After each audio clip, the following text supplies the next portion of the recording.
कभी कभी दिन अच्छे नहीं होते ना, मूड ऑफ होता है, एनर्जी लो होती है और ऐसा लगता है कि कुछ भी अच्छा नहीं हो रहा है।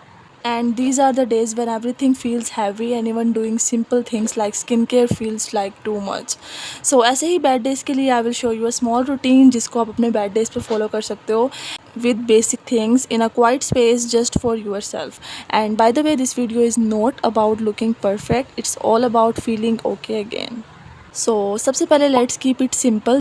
जब मूड ऑफ होता है ना तो लंबी चौड़ी स्किन के रूटीन्स फॉलो करना बहुत मुश्किल लग रहा होता है, इंसान लेजी हुआ हुआ होता है, थोड़ी सी एफर्ट भी किसी पहाड़ पे चढ़ने के बराबर लग रही होती है। सो ऐसे डेज के लिए ये दो प्रोडक्ट्स हैं मेरे फ्रेंड्स। फर्स्ट ये है पाउडर फेस वॉश जिसको मैं अपनी डेली बेसिस पे भी यूज़ करती हूँ। इसमें आपने बस थोड़ा सा पानी मिक्स करना होता है एंड काफ़ी जेंटल क्लींजर है, आपके फेस को बहुत अच्छे से क्लीन करता है। इवन मेरी स्किन बहुत ज़्यादा सेंसिटिव है और मज़े की बात यह है कि इसमें जितने भी इंग्रेडिएंट्स यूज़ किए गए हैं वो तमाम चीज़ें ऑर्गेनिक हैं। इवन जब आप इसको अप्लाई करोगे ना आपको खुद पता चल जाएगा इसकी स्मेल से, इसकी टेक्सचर से कि इसमें जितनी भी चीज़ें हैं ना वो ऑर्गेनिक है। तो इनमें आई थिंक इनके 2 से 3 वेरिएंट्स है।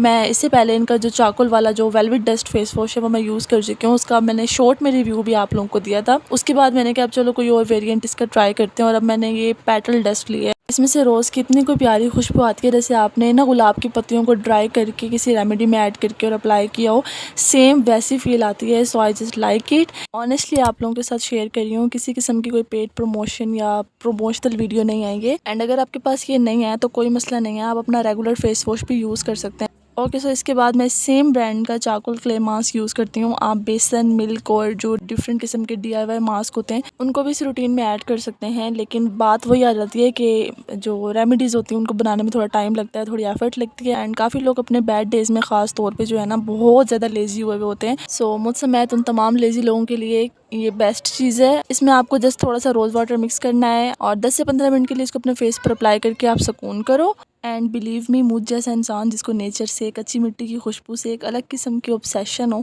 उसके लिए तो ये स्टेप काफ़ी सुकूनदेह होता है, एकदम से अच्छा फील होता है। ये तो हमने कुछ बातें की हैं फिज़िकल हीलिंग से रिलेटेड, लेकिन मेंटल हीलिंग को भी आप अंडर एस्टिमेट ना किया करें। इसका भी काफ़ी अहम रोल होता है हमारे बैड डेज़ में। काफ़ी ज़्यादा लोगों के लिए ना फिज़िकल हीलिंग से ज़्यादा इंपॉर्टेंट मेंटल हीलिंग होती है। ख़ास तौर पे जो यूथ है, जो यंग लोग हैं, उनको तो वैसे ही बहुत ज़्यादा डिप्रेशन और बहुत से मसाइल हैं। सो यहाँ पे ना मैंने एक छोटा सा चार्ट बनाया क्योंकि हर इंसान का जो बैड डे है वो अलग होता है। कोई काफ़ी सैड फील कर रहा होता है, किसी को बहुत परेशानी हो रही होती है, किसी को ओवर थिंकिंग हो रही होती है और किसी को हद से ज़्यादा गुस्सा आता है, इतना गुस्सा आता है कि अपना ही सर दीवार में दे मारते हैं। सो ये अलग अलग प्रॉब्लम्स हैं एंड इन तमाम प्रॉब्लम्स के सॉल्यूशन भी डिफरेंट हैं। So let me help you guys. अगर आपका मूड बहुत सैड हो रहा है, आपको बहुत अजीब सा फील हो रहा है, समझ में नहीं आ रहा है कि मेरे साथ हो क्या रहा है, अक्सर ऐसे होता है ना, तो आप पता क्या करो, आप उठो, आप वज़ू करो, वज़ू करके आप कुरान पाक पढ़ो और कुरान पाक आपने तर्जमे के साथ पढ़ना है, ठीक है। और यूजुअली मैं क्या करती हूँ, मैं वज़ू करके आती हूँ, कुरान पाक उठाती हूँ जो तर्जमे वाला है एंड उसके बाद रैंडम पेज ओपन करती हूँ। कोई भी रैंडम पेज आप ओपन करो, उसके बाद उसकी ट्रांसलेशन पढ़ो और उसको खुद पे ले जाओ, ठीक है ना। वो जो ट्रांसलेशन लिखी हुई है ना उसको आप डीपली फील करो, उसको अंडरस्टैंड करो, समझो उसको। हम लोग का यही मसला है कि हम नाम के मुसलमान रह गए हैं। हमारी लाइफ में इसीलिए ज़्यादा प्रॉब्लम्स हैं क्योंकि हम जो है वो कुरान से हेल्प लेने के बजाय हम मोटिवेशनल वीडियोस देखते हैं। सो इसी वजह से हम ज़्यादा सैड होते हैं। हमें समझ में नहीं आता हमारी लाइफ का पर्पस क्या है। तो आपने ये काम लाजमी करना है एंड आई होप कि आपको बहुत हेल्प होगी इससे। नेक्स्ट है परेशानी। आपको कोई भी परेशानी है उसका भी सेम यही सॉल्यूशन है, बट इसके साथ साथ आपने ठंडे पानी के छट्टे पे मुंह पे मारो, इससे एकदम से आप फ्रेश हो जाओगे।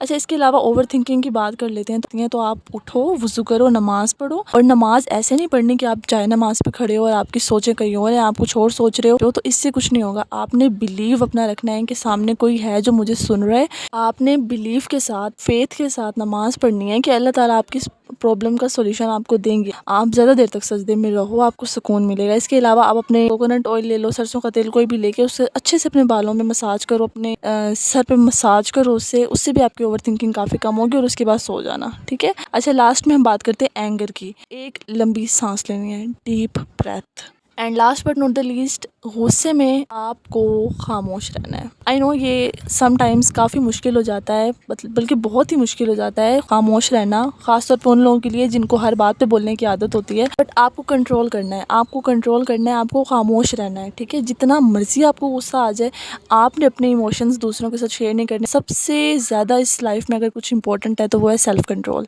जब आपको खुद पे कंट्रोल होगा ना, आपको बहुत कम प्रॉब्लम्स फेस करनी पड़ेंगी। अब थोड़ा सा मूड फ्रेश करने के लिए लिए अपने लिए एक अच्छी सी कोल्ड कॉफ़ी बनाएं या जो भी आपका कंफर्ट ड्रिंक हो। कॉफ़ी बनाना भी एक माइंडफुल प्रोसेस होता है जिसमें फ़ोकस चाहिए होता है और ये आपको प्रेजेंट मोमेंट में लाता है। जब कॉफ़ी रेडी हो जाए तो उसके साथ अपने कोई पॉजिटिव सी सेल्फ हेल्प बुक भी रख लें या कोई भी जर्नल जहां आप खुद से सवाल करें कि मैं कैसा फ़ील कर रही हूँ, मुझे क्या चाहिए, मुझे क्या चीज़ हर्ट कर रही है। बिलीव करें, जब आप लिखना स्टार्ट करेंगी ना तो आपको अपने आंसर्स खुद ही मिलने लगेंगे। इन सब स्टेप्स के बाद छोटी सी गेस्चर, अपनी रिस्ट पे हल्की सी पेट्रोलियम जेली लगाएं और अपनी फेवरेट मिनी परफ्यूम अप्लाई करें या कोई भी परफ्यूम जो आपके फेवरेट हो या आपके पास हो। एंड इसका पर्पस सिर्फ एक ही है, फील गुड।